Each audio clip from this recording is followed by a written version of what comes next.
আপনার ফেসবুকের ফ্রেন্ড লিস্টে কেমন বন্ধু রাখবেন? আসুন জেনে নিই।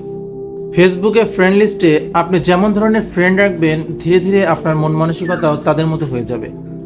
যেমন ধরেন, আপনার ফ্রেন্ড লিস্টে যদি এমন মন মানসিকতার পোলাপান থাকে, যারা সবসময় মুভি, গেম এসব নিয়ে স্ট্যাটাস দেয়, আস্তে আস্তে আপনার মন চাইবে আজ অমুক মুভিটা দেখি, কাল ওইটা। এভাবে আস্তে আস্তে আপনি ওই দিকেই ঝুঁকে পড়বেন। আর আপনার ফ্রেন্ড লিস্টে যদি এমন কিছু ফ্রেন্ড থাকে যারা ভালো কিছু পোস্ট করে, আপনি যেগুলোর মাধ্যমে ইসলামের কিছু জানতে পারেন, আস্তে আস্তে খেয়াল করবেন আপনার মন মানসিকতাও তাদের মতোই উত্তম হয়ে গিয়েছে। একদিন, দুদিন করতে করতে আপনার সেই ভালো কাজটি করতে ইচ্ছা করবে। তাই ভালো মানুষের সংস্পর্শে থাকার চেষ্টা করুন, দেখবেন আপনার মানসিকতাও সুন্দর হয়ে গিয়েছে।